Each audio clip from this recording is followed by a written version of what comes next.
right, here we are once again. This is Politics by Jake. This is Jake, your historian, your political commentator, and your host. It's 1 p.m. It's time for the Sunday show. The show is on weekends. On Saturday, it's on at 12 noon. On Sundays, it's on at 1 p.m. The great thing about this is that you always have the ability, because I know right now, a lot of you guys, except for the diehard Politics by Jake's fan, and I understand that, and I appreciate you. Thank you very much for listening to the show. Those of you who love me and those of you who hate me, because you just want to listen to hear what it is that I'm going to say next so you can be mad at me. The third century, or the third decade of the 21st century, provides us with digital opportunities in order to listen to media. And this show is one of them. And you can just go to kcaaradio.com and you can click on my show and you can either listen to the live stream whenever you want, or you can download the podcast. And you can also get the podcast pretty much wherever you get your podcasts. It doesn't really matter. I could name several, but I'm on iHeart and I'm on Podbean and I'm on just various ones. So what we do here, as we also articulate at the beginning of the show, mostly, is to give you an overview of what's going on so that you can make proper decisions about being a good citizen. And we give you political education so that you can understand things that maybe you wouldn't necessarily delve into if it weren't that you listen to this show, and you wouldn't necessarily know. Thus, you might not make as good a decision. So with that done, let's go. We were talking on Saturday, and I wanted to continue this, whatever else it is that we may do, and believe me, there's lots to do. I want to continue talking about what happened on this shutdown and what came out of it, because there's a kind of a, people can get unilateral on it both ways, thinking that the Democrats lost or that the Republicans won. And, you know, I use the word Republican loosely. Yes, it's true. Republicanism is a big tent. Democratism is a big tent. There's all these color groups, all these identity groups, which I decry and which I deplore for reasons that I've talked about often on the show, that are under the Democratic tent. Same thing with the Republicans. You have conservatives, a dying breed. You don't often see an actual conservative anymore. They are out there, but they're an endangered species. They're a way endangered species. I'm talking about like single digits. There are not many of them. And I've explained why that is on the show too. And we can, talk about that some more. We're not going to talk about that right now. But the MAGAists, they are not, they are not conservatives at all. They are something else. You could call them kingists, or you could call them monarchists, or you could call them dictatorists, or you could call them king men and women, in that they want a king. They want someone to rule over them. And unfortunately, because of the nature of the person who has ascended illegally and unconstitutionally, I might add, to the office of the presidency. Yes, and that's Donald Trump I'm talking about. He has gathered together many people after him, and this is unfortunate. But it's what we have to deal with. And so rather than go on with that, because I go on with that all the time, what I would really like to do is pick up where we left off, and so on yesterday's show, and talk about this whole thing and try to give you an idea, a seasoned and tempered idea about the shutdown and what occurred, because certain things did occur, and I was talking about that on yesterday's show, but I want to continue talking about it. So let's go. So I talked about how, and this is incredibly important, people don't understand this. People think that our government came like a cookie cutter, already made, everything done. Untrue. There are many things that even the founding fathers knew this is very important. And it states the enumeration in the Constitution a certain right. That means the identifying and the codifying of certain rights, like the freedom of speech, freedom of expression.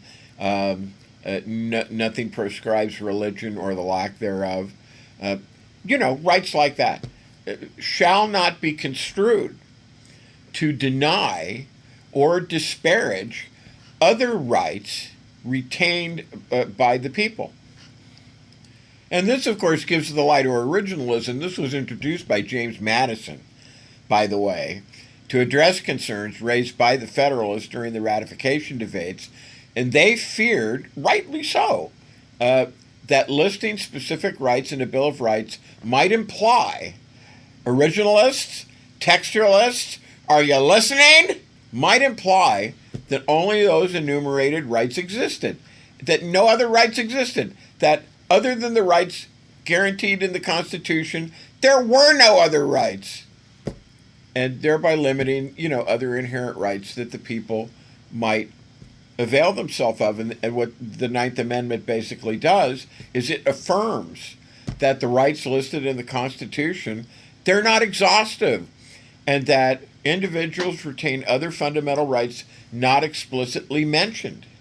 This is obviously incredibly important because it means that there are other rights out there that may exist, like the right of all men to be free, the right of women to vote, the right of people to choose their own senators rather than it being chosen by the state legislature or the governor, which is how it used to be until about the 1920s.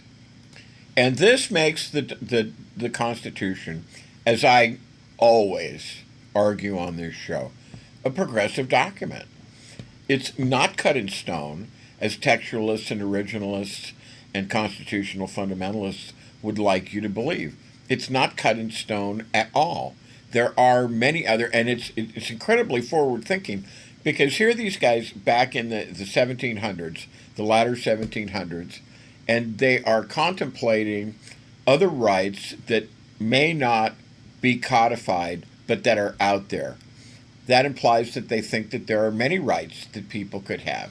They didn't codify them all by putting them in the Constitution or in the Bill of Rights, but they acknowledged that they were there, and they provided a means by which those could be recognized. That's the Ninth Amendment.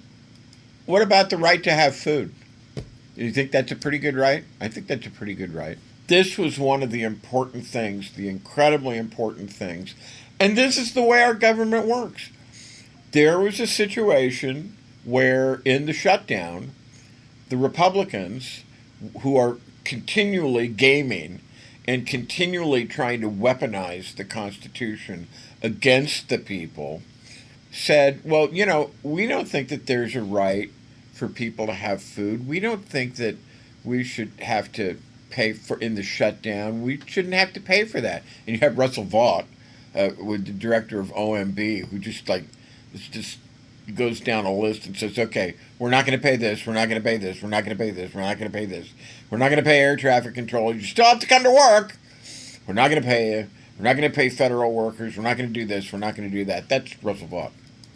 And when these things happen, you have to go through a whole legislative process, and these things have to go to the court to decide, and incredible as it sounds, whether if during a shutdown the government must pay, that used to be called food stamps, it's now called SNAP, benefits to many, just like, I think it's like 45 million people, amazing amount of people who get SNAP benefits, whether they should pay them or not. And Donald Trump and his fascist cabal decided to test this and see if they had to do it. And so they just didn't do it. They weren't going to do it. They didn't fund it. It was one of the things that they didn't fund. They funded the military, and they funded their own paychecks, but they didn't fund this. And so this had to be determined by the courts, and the courts basically decided, although it's an embarrassing situation with Ketanji Jackson, an African-American woman who ascended to the position of Associate Justice in the Supreme Court, who said, we're going to let this case we're not going to agree with Judge O'Connell, district court judge in Rhode Island, who said, pay this now. Don't wait, pay it now, as far as SNAP benefits are concerned. And Ketanji Jackson said basically, no, we're not going to do it. We're going to let the case wend its way leisurely through the courts while people starve, which is just unbelievable. But I mean, there you have it. And towards the end of last week's show, yesterday's show, I said someone needs to sit these, because you've heard me say the 6 justices who are in Trump's hip pocket, and then the 3 who are progressive and who are not. And you've heard me say, and I'm not so sure about those ones either. And this is why. It's stunning that a justice of the Supreme Court would say, no, we're not going to feed the people.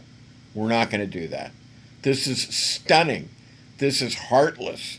This is cruel beyond cruel. And it's inconceivable that someone with supposedly progressive credentials like Ketanji Jackson would actually do something like this. But you did it.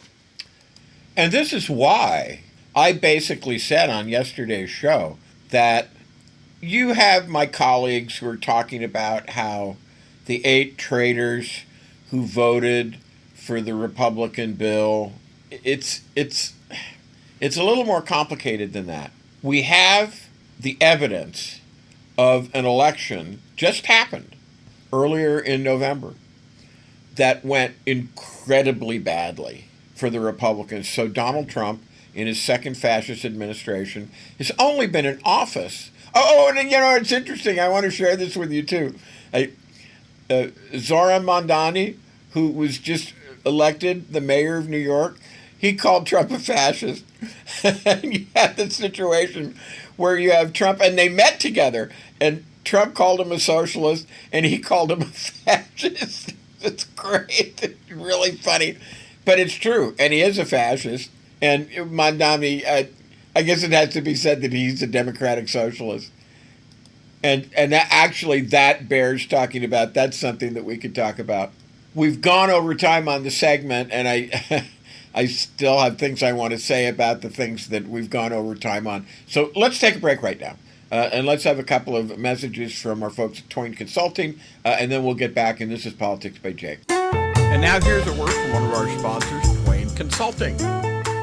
Hi, this is Jake with Twain Consulting. Let's be blunt, shall we? America is litigious. It's unstable, and it's financially weaponized. If your name is on everything you own, you're a sitting duck. At Twain Consulting, we help you vanish legally, ethically, and permanently. From land trusts to layered LLCs, we teach you how to restructure your assets so the predators can't see them and can't touch them. This isn't a loophole. It's a strategy that the wealthy have used for decades. Isn't it time you got the same protection? Call Twain Consulting at 805-380-5699 or visit us online. Protect what's yours before someone else claims it. And now let's get back to Jake and Politics by Jake.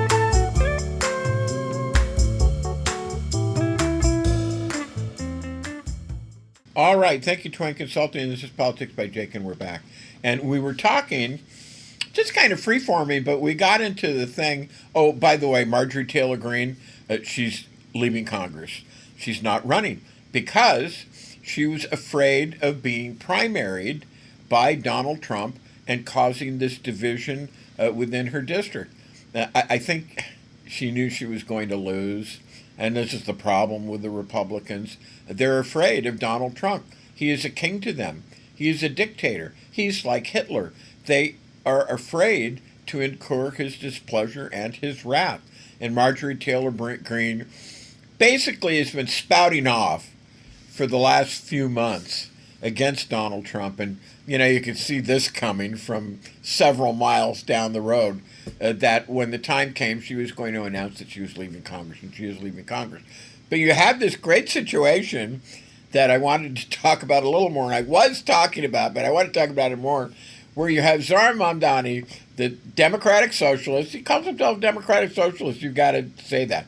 Democratic Socialist mayor of New York City who called Trump a fascist, which he is. He is a fascist.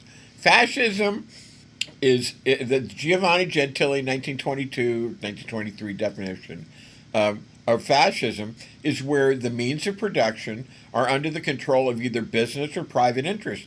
And this is the definition that Franklin Delano Roosevelt used in 1936 when he gave one of his famous speeches with regard to this. He described it this way, and he said it's incredibly dangerous when this has happened. And it's happening, and there are examples of it all over the place. We'll probably have to do a show on that. Probably not going to get to that today, but he's a fascist. That's what he is. There's no question but what he's a fascist, because he believes that the means of production should be under the control of business or private interest. I mean, come on, guys. That's fascism. That's what it is. So, Saramandani. So, Trump wouldn't know what a socialist or a communist was if the definition came up and hit him broadside in the ass and smacked him in the ass. But we're going to hear Politics by Jake. We're going to talk about that. We're going to talk about what a socialist is, okay? Because it's a very squishy, loosey-goosey type of thing. And you did have a situation where recently a resolution was passed by Congress denouncing socialism in whatsoever form it may occur. Now, I say Congress, but I know it was the House that did this. I don't know if it was the Senate that did this. And there you have Trump being called a fascist by a Democratic Socialist, and Trump calling the Democratic Socialist mayor of New York a socialist or a communist, and it was all in good fun. So, nevertheless, this is Politics by Jake. We do deal in good fun. You can hear I'm laughing about this, but we also talk about political education. So, I'm going to tell you right now what a socialist is. I'm going to give you chapter and verse, and here we go. Okay? So, in modern politics, socialism it's like a Rorschach test. On the right side, and this is really true, on the right side to the right, you know, the fascists, the libertarians, the reactionaries, the conservatives, you know, those guys who loosely gather under the Republican tent. It means anything that the government does that helps ordinary people. That's what it means to them. To the left, it just means democratic ownership and guaranteed dignity. And you have something in the United States called the public sector. When you talk about fascism, you talk about the means of production being owned by the government. That's what communism is. All of the means of production are owned by the government. But there is room for a public sector, and I have often advocated that there are certain things that a public sector ought to be created. TikTok, for example, Twitter X, for example. These things are so important. They're national security interests that are bound up with them. They should be in a public sector. They should be almost like a utility. They should be controlled by the government. And so you have that, and that's something that a democratic system, a constitutional system, allows for that. It provides for things like that. But anyway, to the left, it means democratic ownership, guaranteed dignity.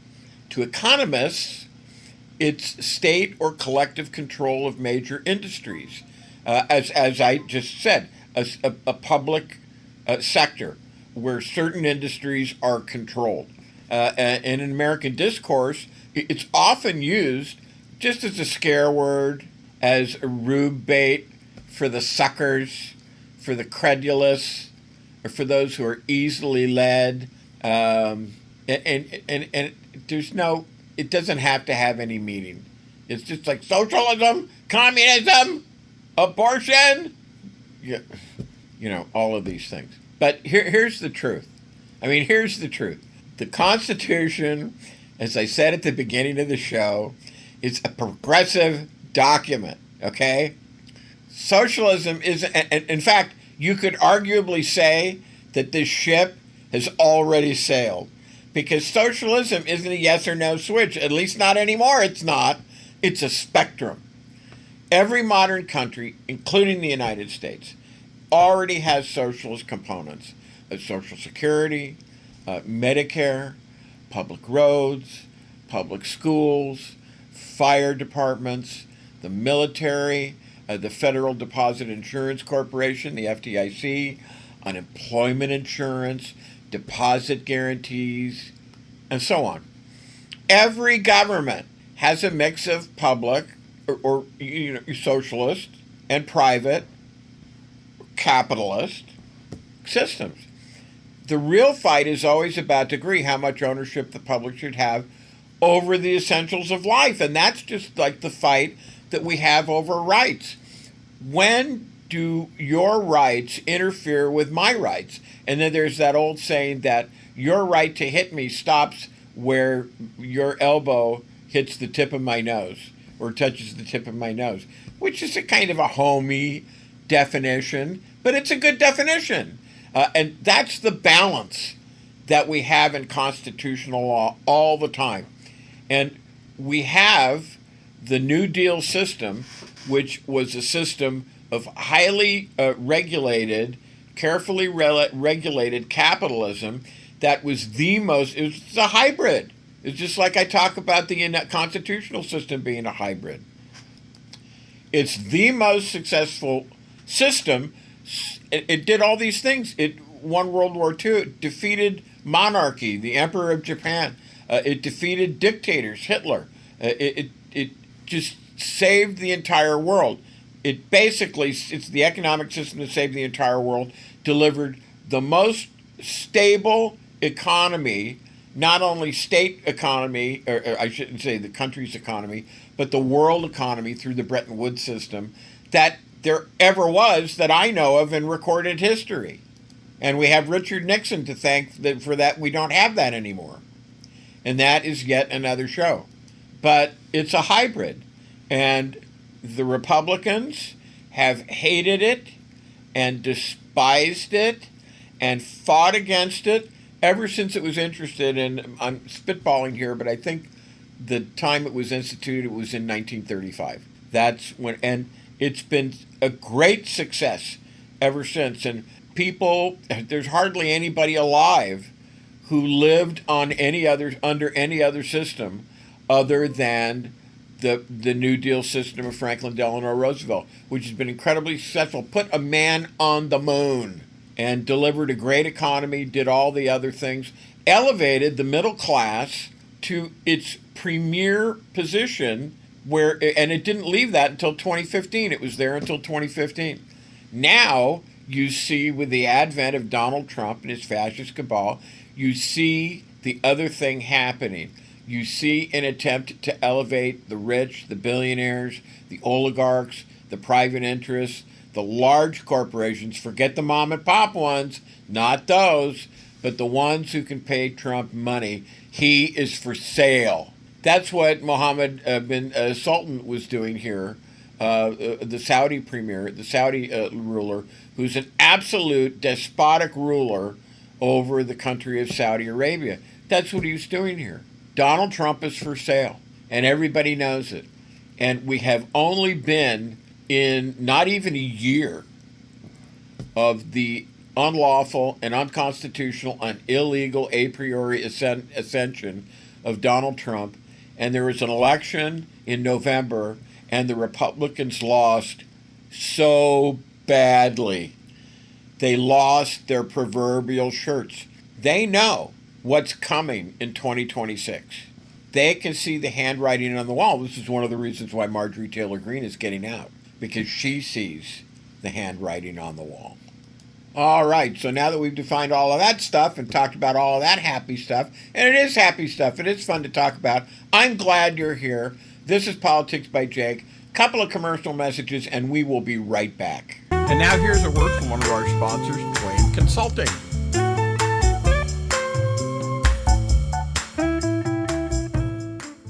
Hi, Hi, this is Jake with Twain Consulting. Imagine, if you will, having the power to disappear from the prying eyes of creditors, identity thieves, nosy strangers, all while protecting what you've worked so hard to build. That's what virtual invisibility offers. It's not magic. It's smart legal and business strategy to shield your assets and privacy so you can live free, confident, and in control. Most people think that asset protection is only for the ultra-wealthy, but it's for anyone who wants peace of mind and financial security, including you.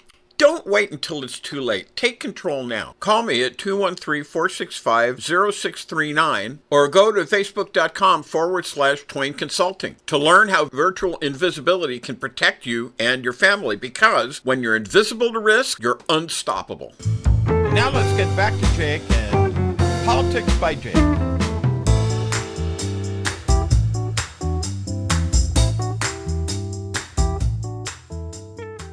All right, thank you, Twain Consulting. This is Politics by Jake. I am Jake, and we are back.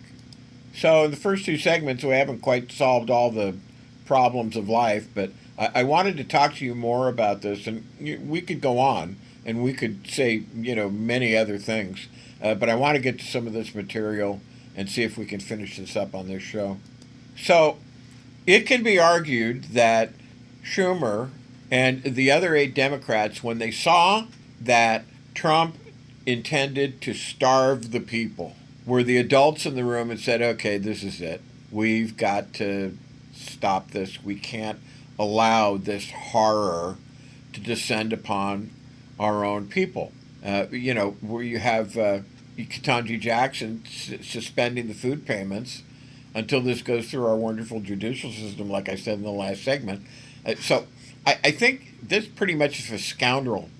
This is a person who's a scoundrel, and like I said, someone needs to give a good talking to those three so-called liberal justices and remind them, look, you're not here because of your pretty face. A lot of money and effort was put into this that might have gone to somebody a little bit closer to the people than you are, apparently, and a little bit more radical, but of course that's another story. So that was another reason why I believe cooler heads prevailed over the insanity that is the Republican Party, that was willing to deny 45 million people the literal food out of their mouths. Take it right out of their mouths. And that's a real shocker to me. All right. Food stamps are extended for 1 year.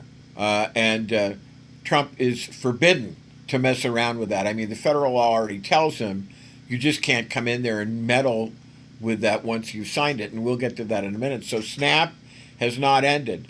This is the way our government works. This has now been decided, and the case is wending its way through the Supreme Court, and I think we're going to get a positive decision about that. It would be astounding if we couldn't. Maybe I should knock on wood, if there's any around here in the studio, and say maybe I should knock on wood and not speak, but I think that is going to be solved, and I don't think in subsequent shutdowns, which are illegal, by the way, you can't shut down the government. The 14th Amendment does not allow you to question the debt of the United States. You have to pay it. But, they did it, and they've been doing it. So, but you can't withhold food benefits from the people, like the military, like some other crucial things. That's crucial. That has to be paid. And that's the way things get done, honestly, in our constitutional republic. Now, as we said, rehired the entire group of 4,000 people that were fired, the firings during the shutdown. And this is the thing I said. Many people, especially after the elections in November, and I can only assume that these people have beltway fever, which is they're inside the Washington, D.C. is surrounded by an interstate highway that's kind of a belt.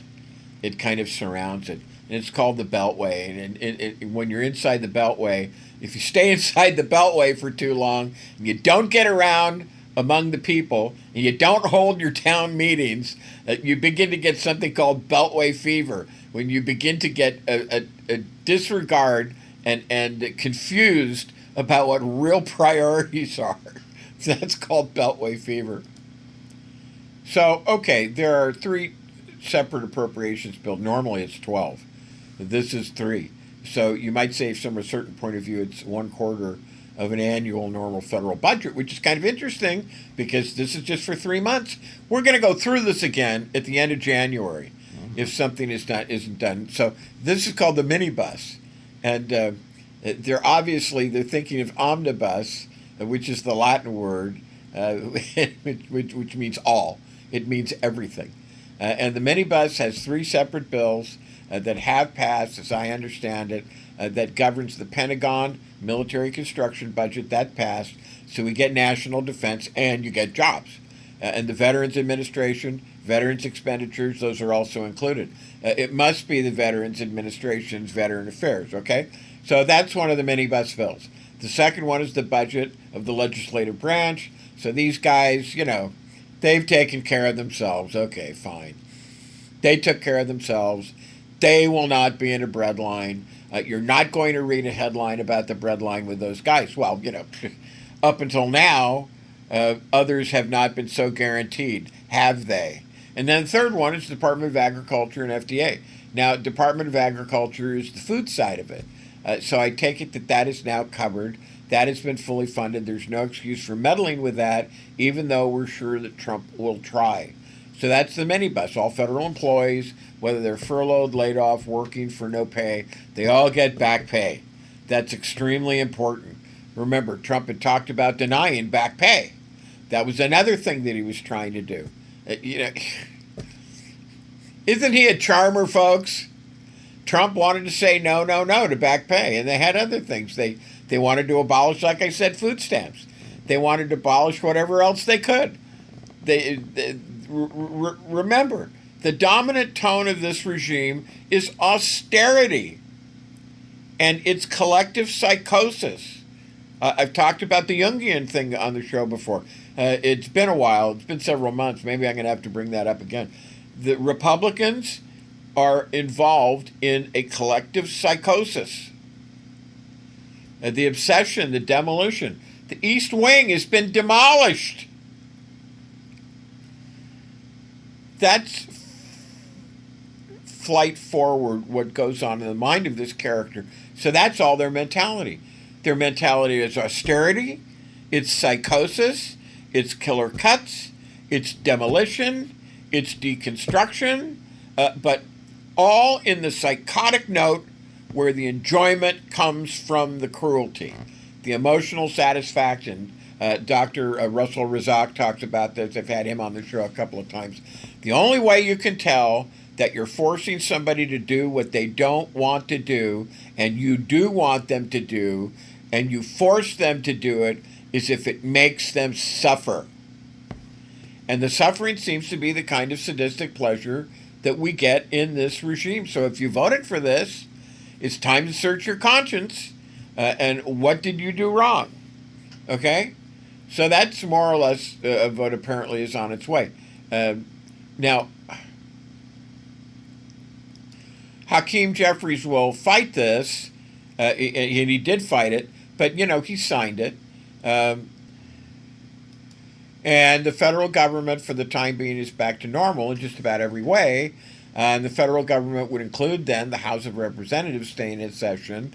House of Representatives have been away for 6 weeks and a half, maybe 7 weeks. I think it was 7 weeks. And, of course, this was completely unnecessary. All kinds of useful work could have been done. But the main thing for MAGA Mike Johnson, that lick-spittle Speaker of the House, that's what he is. Or the Squeaker of the House, you could call him that too. All he cared about was protecting Trump on the Epstein files front. So what's going to happen now, Trump has signed this, Adelita Grijalva of Arizona, who was kept from being sworn in,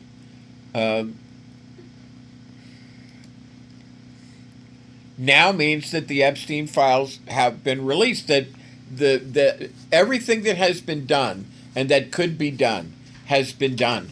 And now we're going into phase 2 of the Epstein files. And we're not going to talk about that today either in any great length, although we could, because Donald Trump is in it up to his neck. He's basically in it up to his eyeballs, and he's guilty as any of them. Is you're going to get the stuff out of the Epstein files that it's going to be like Bill Barr. When he released the things that he released, he redacted all of them. Those files are going to be redacted, and you're not going to see the stuff that really counts.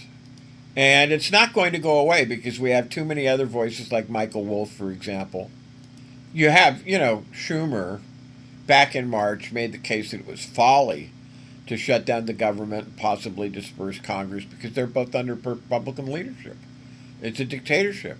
And so you didn't want to do that. Trump was much more powerful in March than he is now. Now he's truly a lame duck. He's been much, much weakened.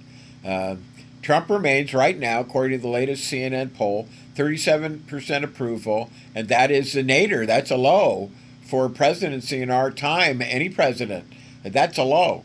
So Schumer argued, and I thought this was correct, if you send Congress home, it may never come back. And of course, you also had Musk and his Doge boys, his gyps, his Doges, and his deals going on. And they would have been happy to come in and feast on the flesh of Congress and all these programs. Let's shut everything down. So at this point in time, let's take a break and have another couple of messages, and then we'll be back. It's Politics by Jake. And now here's a word from one of our sponsors, Twain Consulting. Hi, this is Jake with Twain Consulting. Let's be blunt, shall we? America is litigious. It's unstable, and it's financially weaponized. If your name is on everything you own, you're a sitting duck. At Twain Consulting, we help you vanish legally, ethically, and permanently. From land trusts to layered LLCs, we teach you how to restructure your assets so the predators can't see them and can't touch them. This isn't a loophole. It's a strategy that the wealthy have used for decades. Isn't it time you got the same protection? Call Twain Consulting at 805-380-5699 or visit us online. Protect what's yours before someone else claims it. And now let's get back to Jake and Politics by Jake.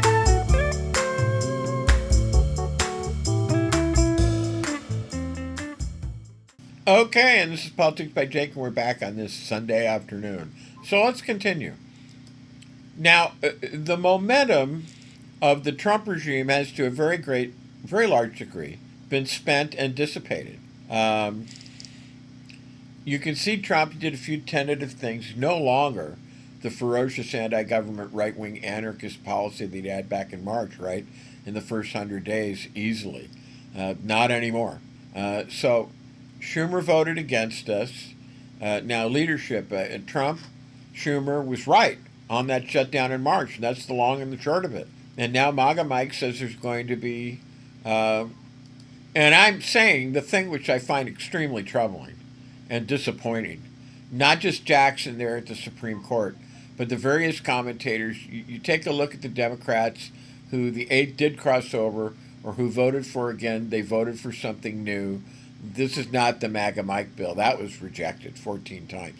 But this is something that has other provisions. And I hope you can understand that as I went through it.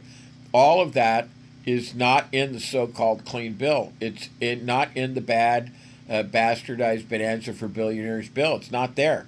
So this is not caving. This is not caving, and this is a point that I want to make. That's the favorite word, like I said at the beginning of the show.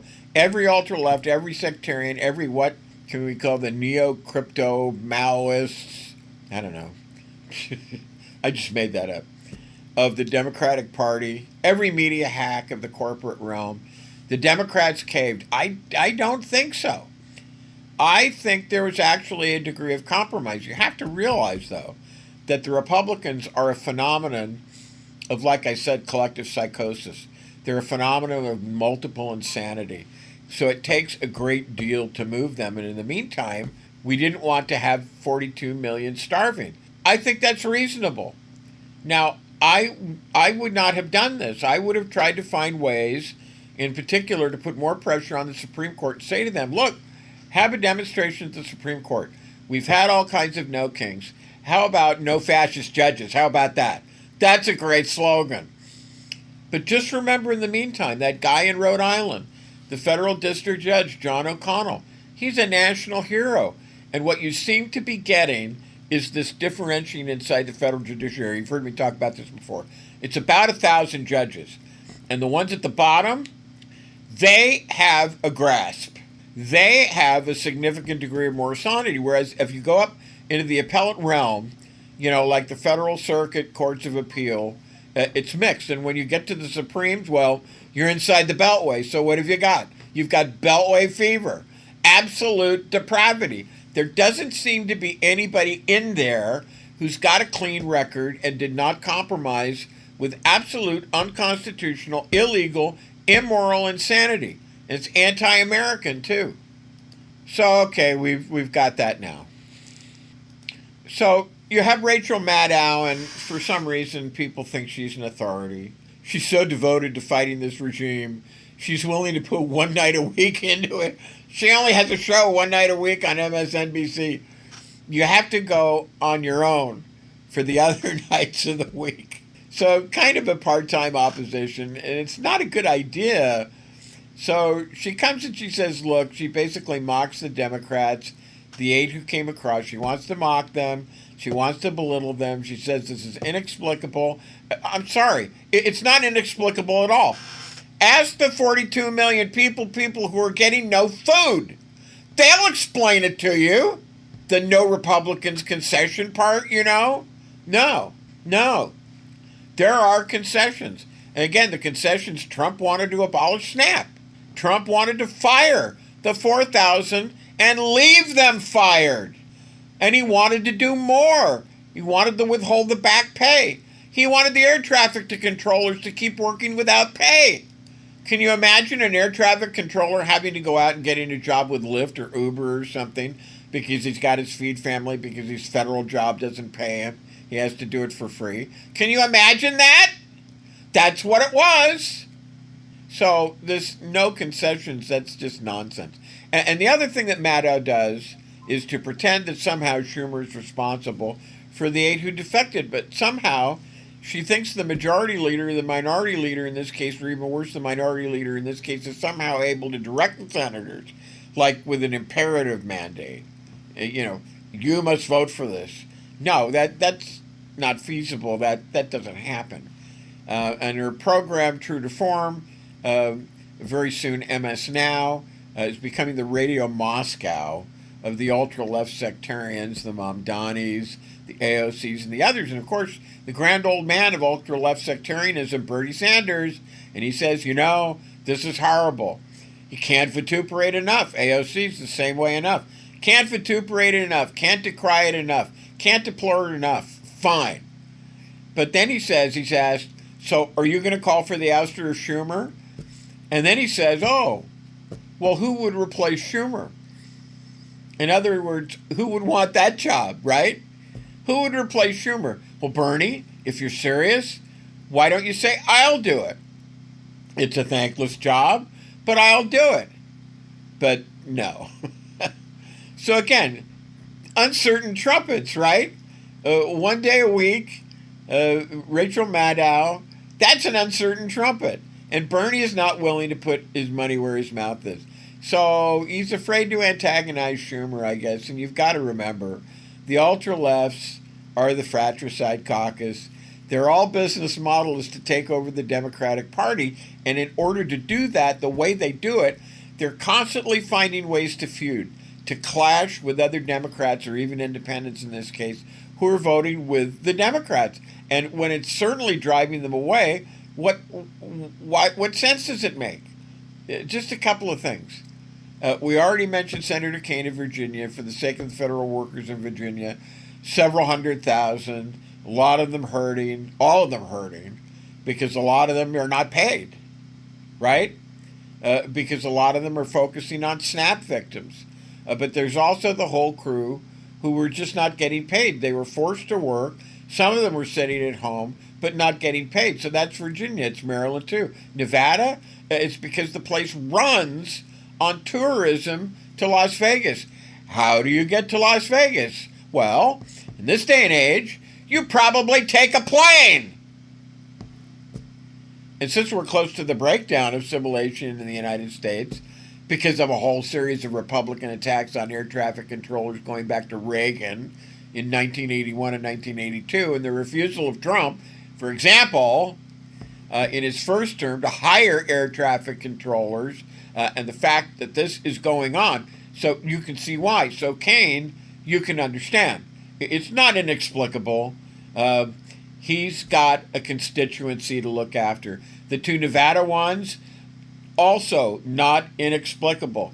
They've got constituencies to look after. Hassan and Shaheen, I'm not sure of that, but that may have something to do with Canada, the economic problems. That's not so clear to me. And again, all of these people are somehow shielded from the immediate blowback. So look, take Virginia. You've got Senator Warner. You've got Senator McCain. They're both sort of center Democrats. What did they do? Maybe they flipped a coin. I don't know. They said, look, we've got to open the government again for the sake of the federal workers. Let's see which one of us is going to take the fall. Which one of us is going to be the guy who's going to vote for it? Who's up this year? Maybe that's Warner. So, Kane, you can do it. They'll cool down after a couple of years. So there it is. And Bernie and Mana. How about this? Carville. Carville, of course, remember, Carville was that representative of the consultant class, which is a powerful interest group in its own right. And many would say that the consultant class has tended to move the Democratic candidates in unsuccessful directions. We've talked about that. I've got a whole show sitting in the wings to talk about the unsuccessful directions that the Democrats have gone, going back to, I would say McGovern in 1972. Ways that you're not going to win. Got a whole show about that. I tried to do it last week. I wasn't satisfied with it. I'm going to take an entire show, probably going to have to be next week, depending on what happens, and we're going to have to do it again. So presumably, ways to curry favor with big money, people who are going to fund your campaign. Because, if you have money for television, then your consultant gets a huge cut. Because that's the person who puts in the order and so forth. So Carville was, one of the first, but one of the first to say Biden must go. Don't get me started on that. You know how I feel about that. In other words, he was the leading edge of the anti-Biden coup. And that's highly relevant. Because you know why you're in the predicament you're in right now? Biden was a perfectly viable candidate of the Democrats, coming under heavy attack from Wall Street, from Silicon Valley, from economic royalists, from forces of organized money, and so forth. The nickname with the coup is my donors, my donors, my donors. Not my voters, my voters, my voters. Thank you, Alessandra Ocasio-Cortez, for at least saying that much, because she was the one who reported about the private meetings in the House where the representatives were saying, my donors, my donors, my donors. And she said, it should be my voters, my voters, my voters. And she was right. They were not concerned. They were happy to go with Biden. They voted for him in the Democratic primary. So what did you get? 85+% voted for him. But these were the donors who didn't want the tax plans that were in the draft budget for currently right now. Things like a 25% surtax, a special alternative minimum tax on billionaires, 28% tax on capital gains. If you're a billionaire, 28% corporate income tax, which would have gone far because we have big budget deficits. And this wouldn't have solved them, but it would have been a really good start. They would more or less be coming under control because you'd have all that money coming in. And you would not have the pure insanity of these punitive tariffs, I guess. We would not have that. That's what you could have had. And the people who went along with this stuff about like George Clooney, he doesn't like Biden. Clooney's wife is offended because Biden does not kowtow to the International Criminal Court and all these things. But these are the reasons to get rid of Biden. I mean, come on. So in the face of this very, very dearest enemy, Trump and the MAGAs, you think you have the luxury of those kind of antics? Those kind of childish and sophomoric and freshman type moves like that? Well, they obviously did. I mean, that's why we're here where we are right now. So what does Carville say today? He says, oh, he's a big fan of Mamdani. That's where the money is, Mamdani. He says, the most disciplined candidate I've ever seen. Look, to be able to practice message discipline, first of all, you have to be free of a track record of wild, Clooney left statements that litter your entire career, entire past track record. You've got the loony left all over the place. So with Mamdani, it's all this stuff about the globalized intifada. It's about arresting Netanyahu. It's got released the Holy Land Five, who are sending money to Hamas, according to a federal jury. And they're all convicted. They're all in jail. And, of course, the other ones, Democratic Socialist Program, no such thing as a misdemeanor, get rid of it. These are the things that he talks about. You don't know. These are the things. And all the other things. So he's got, you can't be disciplined. You can't call yourself a disciplined candidate. If your discipline begins today or back, you've got this trail. It's the tail of the comment of crazy statements. So I found this absolutely astounding. Over the years, you know, you've been all over the place. I guess Carville must have joined the extreme the extreme Etch-a-Sketch school, right? That was, I remember, Stuart Stevens in 2012 must have been. And he said, look, Romney has now won the Republican primaries. He's going to be the candidate. And at this point, in effect, all previous statements are inoperative. And the inoperative means Etch-a-Sketch, right? You draw this picture, and then you put the cellophane up, and it disappears. And then you can start again with a completely new sketch. That's Carville. All right, and we have more, but we're about out of show time. So that's the end of the show. Please, everybody, until the next show, maintain an activist deployment and orientation that will allow the Trump regime to essentially be ended. Using political tools, obviously, as we have known it, no later than the congressional elections of approximately, well, even less than a year from now. So with that, good luck. Happy rest of the weekend to all, and we will see you next weekend. Bye-bye now. And now here's a word from one of our sponsors, Twain Consulting.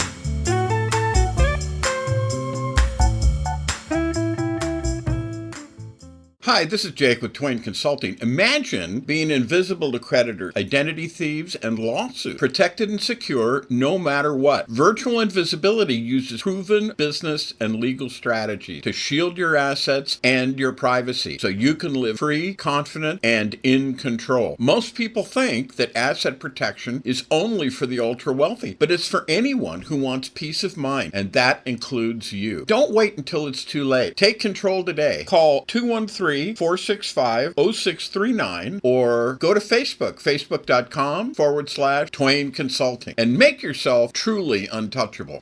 And now let's get back to Jake and Politics by Jake.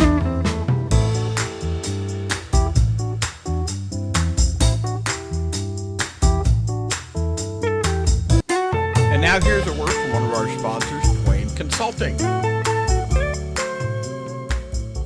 Hi, this is Jake with Twain Consulting. If you think owning things in your own name keeps you in control, think again. In today's world, lawsuits, taxes, and predators are everywhere. That's why the smart money hides in plain sight. We help you to build legal firewalls, LLCs, land trusts, private contracts that protect your assets while keeping you invisible. Call Twain Consulting today at 310-997-2204. Find us on Facebook at Twain Consulting. That's facebook.com/Twain Consulting. Protect what you've built before someone else takes it. And now let's get back to Jake and Politics by Jake.